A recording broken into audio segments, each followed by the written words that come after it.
Alexa, Salut. bonjour, bienvenue dans notre studio plein air. Yeah, j'aime ça. Alors, Alexa, évidemment, qui se passe de présentation, mais comme c'est mon travail, je vais quand même te présenter. Alors, évidemment, créateur, auteur, illustrateur de l'Agent Jean, L'univers est un ninja, et toutes ces déclinaisons, évidemment. Donc, merci d'être là avec Oui, nous. merci à toi. J'ai failli te choquer l'entrevue quand j'ai vu qu'il y avait un sentier pédestre. Là. Moi, Ouais. j'ai failli m'en aller là. Tu fais pas ça pour, mettons, 20 minutes. Après, je vais te laisser courir, Ah, ouais. gambader, comme tu veux. Good. On a un deal? OK, parfait. OK, excellent. Va te choquer les dédicaces à la place. Alors, d'entrée de jeu, Alex, j'ai envie de te demander comment vas-tu? Bien, bien, bien. Oui. Je suis content de te reparler dans un autre type d'entrevue, Ouais. podcast et tout, parce que la dernière fois que j'ai fait ton podcast, j'ai été à ça d'un burn-out. Je l'ai fait pas longtemps après. Puis récemment, quand je me rappelle de ça, je me dis, hey, j'essayais fort de ne pas montrer que j'étais en burn-out. Et c'était À pas ce de ma moment-là. faute, là. Hein? Non, non, du tout, du tout. Hey, mais ça, tu parles d'il y a plusieurs années. Oui, là. Tu parles de exactement. 2017-2018. Je t'avais reçu à mon ancien balado. Oui, oui, oui. Ouais. Puisque tu abordes la question, évidemment, depuis 2012 hein, que tu as commencé... 2011. 2011. Ouais. L'Agent Jean. Tu as enchaîné littéralement les albums Mhm. et les animations dans les salons Mhm. et des animations aussi en milieu scolaire. Et donc, tu t'es vraiment beaucoup donné. Mhm. Tu as enchaîné littéralement les albums. Comment tu as vécu ça, justement? Parce que j'imagine que ça a été dur sur le corps et que c'est pour ça que tu en es arrivé. Parce que c'est pas une réalité dont on parle beaucoup dans le milieu de la bande dessinée, à tout le moins québécoise. Mhm. Toi, tu l'as vécu, tu es jeune. Quelle leçon t'as tiré de ça, justement, de ce burn-out-là? Ben, de un, c'est de faire. C'est d'apprendre à dire non, de un. D'apprendre à comme choisir les bons projets. C'est-à-dire, une des raisons pour que j'ai fait un burn-out, c'est même pas tant. Il y a une partie que je travaillais trop, oui, puis j'oubliais de prendre des vacances, mettons. Ouais. Mais il y a aussi une partie que tous les projets que je faisais existaient beaucoup à cause de la pression extérieure, la pression du succès. Tu sais, mettons, quelque chose marche beaucoup, on attend que tu en fasses plus. Puis moi, pas capable de dire non, à dire oui, oui, oui. Et puis, il n'y a plus rien qui existait vraiment qui venait profondément de moi à ce moment-là. C'était la continuité de choses qui était là par la pression. Puis ça m'a... c'est un peu ça qui m'a tué après un bout de temps. Puis quand j'ai finalement repris le contrôle, j'avais l'impression de perdre le contrôle de ma carrière puis de mon art, je te dirais. Puis quand j'ai repris ce contrôle-là, bien, le sens est revenu, l'intérêt, la motivation est revenue. Le très plaisir fortement. aussi. Oui, absolument. Puis aussi, prendre le temps d'explorer, d'expérimenter des nouvelles choses. Quand tu es toujours dans la production, tu n'as pas le temps de penser, mettons. T'exécutes. Oui, exactement. Ouais. Tu exécutes, tu produis. Puis tu n'as pas le temps de t'arrêter et de dire « Hey, si j'essaye ça, si je passe juste une semaine à apprendre telle nouvelle affaire à intégrer, au lieu de juste fonctionner comme j'ai toujours su fonctionner. » Mais ça, tu perds un peu ça là, quand tu es toujours dans la production. Parce qu'il faut le dire, l'Agent Jean est vite devenu un succès, là. Oui. Bien, ça a pris peut-être 4 ou 5 albums avant que ça explose, mais ça veut dire 2 ans. Oui, c'est ça, dans ton cas. Ouais. Donc, c'est pour ça que je dis qu'il est venu relativement rapidement. Oui, oui. Et c'est complètement fou de penser que, comme auteur de bande dessinée, tes albums au Québec faisaient partie dans le top des ventes, toutes catégories confondues, là. Livre de croissance personnelle de vedette, livre de recettes de vedette, et j'en passe. Alors là, tout à coup, l'Agent Jean s'est frayé un chemin là-dedans et tu as été au top, toutes catégories confondues, des meilleurs vendeurs au Québec. C'est sans précédent pour la bande dessinée. Est-ce que ça, chez vous, j'imagine que c'est un facteur de stress? C'était-tu un facteur de stress? À un moment donné, oui. Je te dirais que quand... d'un, je pense qu'au tome 8, mettons, on a atteint un niveau, justement, je pense que le livre a été numéro 1 au Québec, tout ça. Puis les années après, les livres sortaient, puis ça diminuait jamais vraiment. Puis à un moment donné, je me souviens avoir eu un vertige. Je me suis dit, où ça va arrêter? Puis c'était un peu une époque où, justement, je n'étais pas capable de dire non, je ne connaissais pas mes limites. Fait que pour moi, plus de succès égale plus de pression à produire, égale plus de perte de contrôle de mon art. Fait que c'est ça qui me stressait. J'avais pas compris ça au début, mais oui, effectivement, on pense le succès, c'est que le fun, puis on souhaite ça et tout. À un moment donné, tu atteins un certain niveau, puis tu te dis, c'est stressant, finalement. Puis tu sens que ça déconcentre de juste ton art. puis d'écrire ton histoire, finalement. Ça peut faire ça, en tout cas. Oui, parce que c'est la base, c'est ça, c'est la création. Oui, Mais quand tout à coup, ça court-circuite la création, ça devient problématique. En même temps, ce qui est fou, c'est que dans ton travail, bon, le 8e album concluait le premier cycle de la Jean-Jean. Deuxième cycle qui en est à 5 albums. Oui. Deuxième cycle qui n'était pas prévu. OK, donc ça, Oui. qu'est-ce qui était prévu à la base, dis-nous? Est-ce que tu étais censé terminer avec le tome 8? Puis, Mon plan, c'était 8 tomes qui finissent mon premier arc, prendre une pause de la Jean-Jean de quelques années, explorer d'autres projets. Puis finalement, j'ai continué la Jean-Jean et exploré d'autres projets en même temps. En même temps. Ouais. En plus d'avoir embarqué Mini-Jean là-dedans qui n'était pas prévu non plus. Fait que je me retrouvais avec 3 séries au lieu de prendre un break. Oui, c'est un drôle de principe de pause Oui, exactement. que de tripler sa charge de travail. Oui, exactement. Ouais. D'ailleurs, parlons-en. La Jean-Jean, vu son grand succès, a vécu une déclinaison quand même assez impressionnante. Oui, les expériences de Mini-Jean, mais tu es allé aussi dans d'autres médiums. On n'a qu'à penser à la balado. Oui, c'est vrai, on a une balado. Comment? C'est vrai, on a une balado. Ben oui, je vais te rappeler ce que tu as. Oui, OK, vas-y. Donc, balado, série animée. Oui. Et là, on parle aussi des déclinaisons de produits, donc notamment des figurines, qui venaient avec des albums qui étaient conçus pour... Oui, c'était des espèces de journal du personnage en question, comme le journal de Bull, le journal de WXT, puis c'est un peu l'histoire de leur vie racontée sous forme d'espèce de journal intime, plus une petite BD à l'intérieur, mettons. Donc, je veux dire, ça, là, c'est sans précédent dans l'histoire de la bande dessinée au Québec. Là. Je sais pas si tu en es conscient, mais... Pas tout le temps. Non. Non. Je veux pas non plus... je veux pas non plus que ce soit... que ce soit anxiogène, que je te mette ça en plein J'haïs visage. pas ça être le premier à faire quelque chose aussi, je t'avoue. Bah, j'ai un petit ego. Ben oui, mais il faut un ego quand on travaille en création. Ben, Mais il faut aussi savoir le gérer. Oui, exactement. Ben, il faut avoir une espèce d'orgueil et un ego juste pour avancer malgré les doutes, malgré des fois les critiques. Tu sais, quand tu t'embarques dans un milieu d'art, ça se peut qu'il y ait des gens qui te disent « Hey, c'est pas une bonne idée, hey, tu vas mourir de faim, et tout ça. » Fait qu'il faut que tu aies une espèce d'ego qui va dire « Non, gars, moi, ben, je suis capable. » Tu sais, puis l'espèce d'arrogance de la jeunesse, là, mettons. Oui, ben oui. Et ça t'a bien servi, cette arrogance de la jeunesse-là. Oui, exactement.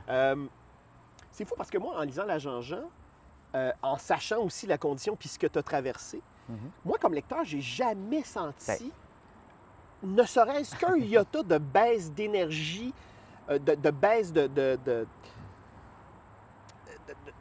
à quel point tu t'es consacré à ton art. Jamais, moi, comme lecteur, j'ai senti ça. Est-ce que ça a été difficile, justement, de maintenir ce niveau-là? Quand même, mais c'est juste, je suis pas capable de botcher les choses. On dirait que peu importe comment je me sens, si j'ai un deadline, je vais le respecter, puis ça va être le même niveau de qualité que le reste. Je suis pas capable, puis c'est probablement une des choses qui a créé la fatigue aussi. Là, je regarde ma page, je fais je pourrais juste enlever cette partie-là, puis c'est pas grave, mais non, il faut que je la fasse. Puis, puis même, mettons, je parlais de Mini-Jean qui était une commande au début, puis à chaque mois, je faisais un numéro de 2 pages, puis c'était une des affaires les plus difficiles que j'ai faites, puis je rushais ma vie. Mais je mettais tout mon cœur pareil. Puis le numéro qui est sorti, j'étais content de ça. Parce que je pouvais pas assumer quelque chose que je trouve pas bon, puis de le sortir, je suis pas capable d'assumer ça par après. Mais tu as des collaborateurs depuis sur Mini-Jean. Je pense notamment... Oui. Bien, à la fin du tome 2, j'étais juste plus capable aussi de trouver des idées. Là, je trouvais ça difficile. Les cours d'histoire, je trouve ça super difficile. Donne-moi une histoire de 1000 pages à faire, il n'y a pas de problème. Donne-moi-en 10 de 10 de 2 pages, Pourquoi? mettons. Est-ce que c'est cette idée de concision? C'est juste que pour moi, une histoire, c'est une histoire. Fait que 3 cases ou 100 pages, c'est une histoire. Tu comprends? Fait que là, mettons, j'ai fait la lettre A il y a longtemps, qui était une série de strips. Puis j'avais 150 histoires à écrire. Fait que je savais plus quoi faire. Après 30, je savais plus quoi faire. Tu comprends? D'ailleurs, moi, j'aime, tu le sais, je t'en ai déjà parlé, moi, j'aime profondément cet album-là, qui a été publié aux éditions Première Ligne, qui malheureusement n'existe plus depuis. Est-ce qu'il y aurait une possibilité un jour que ce soit réédité? On en a déjà parlé. Mon éditeur a racheté les droits de oui? Lettre A. Oui, Presse Aventure. Puis si je le ressortais, on dirait que j'assume plus tant le visuel de ça. J'assume le texte, mais le visuel. Mais j'avoue qu'on pourrait, mais c'est parce que si on sort ça, ce serait un livre unique. Tu sais, je veux pas faire de suite sous cette forme-là. Je veux plus faire de Non, strip. mais c'est correct, ça. Ouais, c'est correct. Tu C'est sais, vrai. Alex, ça se peut, un projet qui est juste un album. En Mhm. plus, le matériau existe. OK. Mais je retoucherai quand même un peu les dessins. Mais oui, on devrait leur sortir. Moi, j'encourage fortement ton éditeur Presse Aventure de relancer la lettre A parce que cet album-là est paru juste avant la Jean-Jean dans Non, la chronologie. Non? même pas. Il est paru entre le tome 3 et 4. Ah bon, d'accord. Ouais. Mais donc, évidemment, c'est un album qui a eu une certaine vie, mais que je considère qu'il n'a pas eu la vie Mhm. qu'il méritait. Ouais, c'était si bon que ça? Je sais Ah, pas. moi, j'ai beaucoup aimé ça. OK. C'est le fun de te voir travailler dans un format de strip ou de gag plus court. Mais je dis gag. En fait, c'est pas tant du... Oui, il y a de l'humour, mais moi, je trouve que c'est un album assez unique. Et pour le public qui a grandi en lisant La Jean-Jean, Mhm. ta première génération, qui sont aujourd'hui début vingtaine, ben moi, je trouve que ça leur ferait un album à se mettre sous là-dedans et ça leur permettrait de découvrir un autre pan de qui est Alexa. Mhm. En plus, c'était le Alex A de v'là 10 ans. Ouais. Il y a bien des choses, je relis ça, puis je fais « Oh, ça l'a mal vieilli. » Parce Oui, que- mais on est mauvais mais- juge de ce qu'on fait dans la vie quand on Non, fait mais de la création. même pas mal vieilli, je te dirais, niveau qualité du texte, du dessin, juste genre ma situation à ce moment-là comme artiste. Ben oui. Ben oui, mais là, t'es complètement ailleurs. Oui, évidemment. exactement. Mais Prince Aventure? Ben, ça Je dépend pense que surtout le- de moi, non, en mais je fait. pense que le message... Ouais? Ouais, ça ouais, dépend ouais. de toi? Ouais, faudrait que je lui dise « Hey, je veux ressortir ça », puis il ferait « OK. » Donc, je m'adresse pas à Prince Aventure, je m'adresse à Oui, toi. oui, mais faudrait, quand même. Faudrait, hein? Mais en plus, je peux te donner un petit scoop ici, là. Oh, C'est qu'on ressort... Tu sais, on a fait le dernier livre de la Jean-Jean, La Grande Fusion. oui. On l'a fait en grand format, Oui, couverture rigide. couverture rigide, oui. Ouais, Quel puis bel album. On a tous trouvé ça tellement beau qu'on veut ressortir tous les livres en couverture rigide. Puis, j'ai pas pu m'empêcher, j'ai retravaillé le visuel un peu, puis les couleurs. Un petit peu. Wow. Mais... Tu sais que le champion, toute catégorie de ça au Québec, c'est Jimmy Beaulieu. Ah oui? Ouais. Moi, d'ailleurs, j'ai déjà dit qu'il était le George Lucas de la bande dessinée Ah ouais. québécoise. Ben, je pense toujours à George Lucas quand je reviens cette affaire-là, parce que je me dis, je veux pas devenir George Lucas, puis justement. Mais on dirait que Ouais. je sais pas, c'est déjà arrivé des nouvelles éditions, des nouvelles versions de couleurs de la BD et tout, puis ça passe tout le temps super bien. On dirait que Star Wars, c'est trop iconique, fait que Pourvu que tu te relances pas dans tout redessiner. Non, Tu sais, des non, retouches, non, c'est non, correct, c'est normal. non, mais ça, je voudrais pas parce que, anyway, refaire la même affaire que tu as déjà faite, c'est. Je peux pas. Pas de temps à perdre. Mais c'est vrai que les formats couverture rigide plus grands, il y a quelque chose dans l'écran qui est Mhm. quelque chose je trouve d'encore plus beau pour la Jean-Jean. Oui. Puis en plus, on a mis des pages bonus là-dedans aussi, plus de contenu bonus sur l'histoire de la Jean-Jean et tout. Fait que je pense que c'est des beaux petits livres bien intéressants. Et on parlait tantôt de mini-gens et de collaborateurs. Oui, je c'est peux vrai, pas- on a dévié. Je peux pas... Non, on dévie jamais en entrevue. D'accord, On d'accord. ouvre des portes. et Ben, c'est puis- toi, anyway, qui doit. Ben oui, c'est moi qui relever travaille. tout ça. Ben oui, c'est ça. Tu comprends? C'est mon travail. Moi, en fait, je suis comme un gardien de but. Il faut que j'arrête les Mhm. rondelles. Mhm. Et donc là, je te ramène à l'ordre en parlant de tes collaborateurs parce que tu as quand même un collaborateur qui n'est pas banal en la personne de Serge Gaboury. Oui. Serge Gaboury, qui est un extraordinaire gagman, qui a débuté sa carrière dans les années 70, Mhm. qu'on a connu évidemment principalement Accro, puis Safarir. C'est comment de travailler avec un gars comme Serge Gaboury, qui est une machine? Ouais. Ben, c'était super simple, en fait. Ouais. C'est un gars vraiment simple, facile d'approche. Je veux Ouais. dire, moi, je l'ai mis sur Mini-Jean, en fait, ce Ouais. qu'on n'a pas mentionné, parce que je me disais, Mini-Jean, histoire courte, c'est enfant, c'est scientifique, c'est punché. Puis il a fait exactement ça. Dans toutes ses... puis il comprend une histoire longue, une histoire courte. Il comprend un peu tout ça. Donc, j'allais le chercher. Puis en plus, c'était symbolique parce que une des premières BD que j'ai lues en troisième année, c'était une BD de Serge Gaboury. Puis c'est ce qui m'a donné le goût de faire la BD. Fait que... c'était- C'est cyclique, la vie. Oui, Hein? exactement. C'était quoi, juste par curiosité? Les aventures de Célestin, le mangeur de planètes. Hey, ça d'ailleurs, là, Presse Aventure. Oui? Ça s'est parlé, ça s'est pas fait. En tout cas, ouais, non. Ah! Euh, Mais Presse Aventure, si tu es toujours à l'écoute, cet album magnifique de Serge Gaboury, un album en as-tu une jeunesse. copie? Hein? En as-tu une copie? Non, je Ah. trouve plus ma copie, c'est Ben non. terrible. Hein? C'était aux éditions Oval ou Orval. Eh boy, j'ai aucune idée. C'est dans les... Oh, écoute, c'est 1984-85. Moi, Ouais, ouais. Moi, j'ai lu ça à l'époque où c'est sorti, j'ai cet OK. âge-là. Hey, ça Moi, je serait... n'étais pas né. Je pense que tu n'étais même pas un projet. Non, même Non, pas, hein? non.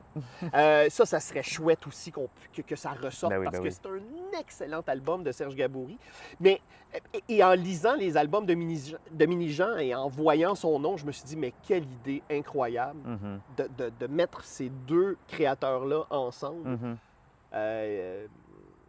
Et tiens, moi, je peux pas m'empêcher justement d'espérer une réédition de cet album-là. Mais je vais aller plus loin que ça, sans que tu te commettes trop. Mhm. Est-ce que tu aurais, toi, des envies de collaboration? J'aime beaucoup travailler tout seul. Ceci dit, Ça ben, ferme un peu la porte, mais bon.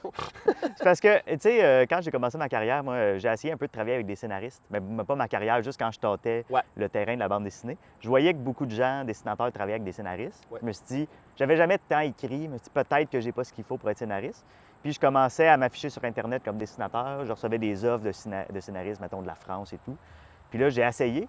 Puis à chaque fois, je trouvais ça mauvais, je trouvais ça pas intéressant. C'était pas ce que j'avais envie de dessiner non plus. Des gens m'approchaient en disant « Hey, j'ai quelque chose pour toi, c'est dans ton style, tu vas capoter. » Pas en tout. Zéro, ils comprenaient absolument rien de ce que je faisais. Fait que j'ai fait « Faut que j'écrive moi-même. » Puis j'ai toujours, on dirait que moi, l'écriture puis le dessin, ça va ensemble. Je peux pas... Si je dessine sans une histoire derrière, je m'ennuie. Si j'écris sans dessin, je m'ennuie. Fait que faut que je fasse ça. Ceci dit, depuis 2 ans, je travaille avec les Denis Drolet, puis c'est malade mental. Bon, Fait que- justement, c'est là, Ouais. c'est là que je voulais t'amener. Ouais. Avec les Denis Drolet, donc tandem humoristique qui est Mhm. là quand même depuis une vingtaine d'années. Et là, on a vu apparaître sur l'Instagram des Denis Drolet Entre autres, Instagram, Facebook. des planches comme ça, signées de ta main. Est-ce qu'ils collaborent au scénario avec toi? Même pas. Fait que dans le fond, eux autres, les Denis Drolet t'ont dit carte blanche, Alexa, fais Ouais. ce que tu veux. Ben, en fait, la manière que c'est arrivé, en plus, ça fait longtemps que je connais Vincent. Ouais. Puis lui, il tripe BD. Qui est le puis- porte-parole, Vincent d'ailleurs, qui est le porte-parole. Il ne l'est pas cette année, Ah, mais il il l'a l'est pas été cette année. pendant, OK. pendant les 10 dernières années. Ouais. Puis, ouais, lui, il tripe BD, puis tu sais, on s'est tellement bien entendu, ça a été un coup de foudre automatique. On vient de la même rue, quasiment à Saint-Jérôme en plus. Là. Ah bon? Ouais, on était voisins sans savoir. Puis, ouais, on cherchait un projet à faire ensemble depuis longtemps, puis on ne trouvait pas quelque chose qui colle assez. Puis quand ils ont commencé leur podcast Rince Crème, ils m'ont dit « On veut te faire participer, on veut que tu participes au Patreon, on ne sait pas quoi. » Puis quand le premier podcast a sorti puis que je l'ai vu, spontanément, il y a une scène du podcast, j'ai fait « Ça ferait une bonne BD, ça. » Fait que j'ai fait une page de BD comme ça. Mais c'était juste pour eux autres, c'était juste un cadeau. Moi, j'étais un fan dans ma Ah oui, tête. littéralement? OK. Oui, oui. Moi, OK. j'étais un fan, puis je voulais leur faire plaisir. Puis pour eux autres, je suis Alex A, le BDiste, tu comprends? Fait que là, je leur envoie ça. Ils font comme My God, c'est malade, on met ça partout sur tous nos réseaux. Puis moi, dans ma tête, c'était Ah non, je pensais que vous alliez juste peut-être mettre ça sur votre Patreon, peut-être rire entre vous. Puis on dit à tout le monde Alex va faire une BD à chaque semaine avec les épisodes du podcast. Et j'ai fait Ben, c'est impossible que je tienne, Ouais. que je sois capable de produire autant, tu sais. Puis ben, je l'ai fait finalement. Puis ça me donne l'énergie de faire ça finalement. Puis j'ai tellement de liberté. En fait, ce que je fais, c'est que je regarde le podcast. Il y a plein. Pour eux autres, c'est un gros brainstorm artistique, leur affaire. Je pogne des éléments là-dedans, des éléments que j'ai le goût de dessiner, des affaires que je trouve drôles. Je monte un petit scénario avec ça, puis je leur donne ça. C'est comme si eux font le brainstorm, puis moi, j'agence tout ça. Puis je leur montre toujours le résultat fini. Ils prennent de même, puis ils publient ça, puis ils n'ont jamais OK. rien Donc, dit. ils ont la surprise. Donc, Ouais, dans tout le le fond, temps. c'est tes premiers lecteurs en même temps que leur réseau, Ouais. finalement. Puis moi, je veux les faire rire eux autres. Quand ils me disent genre c'est capoté, ça n'a pas de maudit bon sens, bien là, je suis content. Là, j'ai Ouais, fait ma mais là, job. quand tu les fais rire, eux, forcément, tu fais rire aussi Oui, tous leurs fans. leurs fans, évidemment. D'ailleurs, les commentaires les plus beaux et intenses que j'ai reçus, c'est à cause de ces BD-là. C'est les fans des Denis, c'est les Denis. C'est Ah oui, des hein? affaires qui rentrent droit au cœur, là, genre. Donc, c'est une communauté qui est quand même différente. Dirais-tu que c'est différent de la communauté qui te suit? Ben, Euh, c'est des adultes. Ouais. Déjà, on est dans un autre monde. Puis c'est des adultes qui comment je pourrais dire? Tu sais, ils viennent d'un milieu comme normal, ils viennent du même milieu que moi, un milieu moyen, famille moyenne. Et puis il n'y a pas de profil de fan des Denis, mettons. C'est du monde de tous les milieux. ouais, là. c'est vrai. Tu vois des dames de 46, puis un jeune de 16, puis... Fait que c'est tout du monde un peu weird dans le milieu qui sont tous ensemble, Ouais. puis qui se font capoter avec le niaiserie, tu sais. Alors, question que je suis obligé de te poser. Y a-t-il un projet d'album? Oui, il y en a beaucoup. Ben, écoute, ben ça, on l'avait déjà annoncé, je pense, mais on veut faire un recueil de tout ce que j'ai fait. J'ai au-dessus de 150 pages. de Déjà? fait. Oui. J'ai tellement fait de stock, ça n'a pas de bon sens. Et dans ces affaires-là, il y a de mes affaires préférées à vie là, que j'ai fait. Puis en plus, c'était une BD expérimentale à chaque semaine. J'ai tellement appris, on dirait, j'ai tellement essayé d'affaires. Je suis le meilleur artiste depuis que je fais ça. Puis là, j'ai commencé depuis 2-3 semaines. Là, j'ai commencé une histoire longue qui s'est divisée en chapitres que je fais à chaque 2 semaines. Ouais. Puis ça s'appelle Poké Crème. C'est un mélange entre Pokémon et Rince Crème. Puis là, je vais faire une histoire continue là-dessus pendant 1 an. Puis j'ai un autre projet série avec les Denis BD que je peux pas parler en ce moment parce que OK. c'est trop c'est secret. Et à travers tout ça, est-ce que tu vas revenir? Parce que le dernier tome de la Jean-Jean, donc le tome 5 de la saison 2, Oui. On sent quand même qu'il y a une fin de cycle, mais que c'est ouvert. Est-ce que est-ce qu'un retour... Est-ce que c'est envisageable, un retour à la Jean-Jean? En ce moment, je dis non, pas question. OK. Mais j'ai mis une fin ouverte. Voilà. Donc, Mais retenez pas votre souffle. C'est ce que je dis aux gens, mettons. non, surtout si 2 ans, c'est clair qu'il y a des gens qui en mourraient là, de retenir leur souffle. Oui, exactement. Ah, ouais. plus que 2 ans. Ouais, Mais je te dirais que c'est vraiment fini. La série sous sa forme actuelle est finie, final bâton. Puis je veux que explorer des nouvelles idées en ce moment. Et puis, d'ailleurs, une de ces idées-là, le personnage d'Alex dans la lettre A, qui est moi-même, je veux le faire revenir, mais dans une série d'aventures. Puis pas des strips. Fait que c'est une des idées, mais j'en ai plusieurs. Voilà. Tu es vraiment un incubateur à idées. Depuis que je te connais, t'as beau vieillir, cette énergie-là qui t'occupe, cette créativité-là, cette source-là ne tarit jamais. Non. La bonne nouvelle, c'est que tu es jeune. Donc, Encore? ça veut dire, ben oui, encore. Et donc, la bonne nouvelle, en fait, c'est qu'on pourra, et c'est la grâce que je te souhaite et que je nous souhaite à nous, c'est qu'on pourra te lire encore très longtemps. Bien, je pense que, écoute, j'ai trop d'idées puis que je peux faire. C'est vraiment un problème. Puis là, souvent, je me lève le matin puis c'est comme, j'ai trop d'options en avant de moi. Qu'est-ce que je fais? C'est pour ça que j'ai besoin de deadline. J'ai besoin de gens qui attendent après moi. Ah oui, ben oui, forcément, parce que sinon, ça sera pas possible. Tu vas te noyer sous cette ondée d'idées puis d'inspiration. Ouais, quand il y a ce qui m'a sauvé, c'est d'avoir un contrat signé puis des gens qui attendent après moi. Sinon, je pense que j'aurais jamais fini un livre. Mais bon, je fonctionne avec la culpabilité. C'est terrible.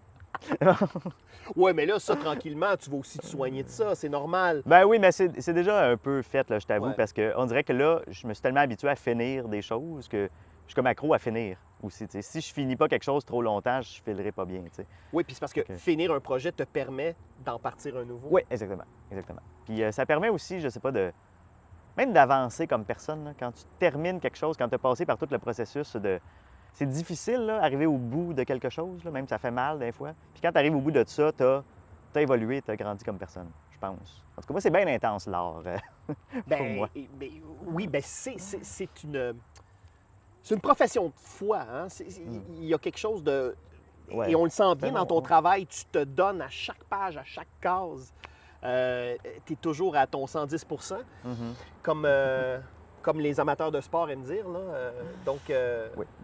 Donc, je te souhaite que la POC roule encore très longtemps pour toi. Et écoute, je te souhaite la santé plus que tout. Je fais attention. Oui. Oui. Prends soin de toi, Alex, parce que il y a un éditeur qui compte sur toi et il y a des milliers de C'est lectrices et lecteurs qui t'attendent. Donc, écoute, au plaisir de te lire très, très prochainement. Et merci beaucoup d'avoir accepté de passer au Salon Prévost. Bien, ça fait plaisir. Et invite-moi à ton nouveau podcast. Hein. Oui, y ça aller? s'en vient. Ça s'en vient. OK, bon, parfait. Alors, t'es libéré. Si tu veux aller faire un petit peu de footing, tu peux le faire, là. OK, merci beaucoup.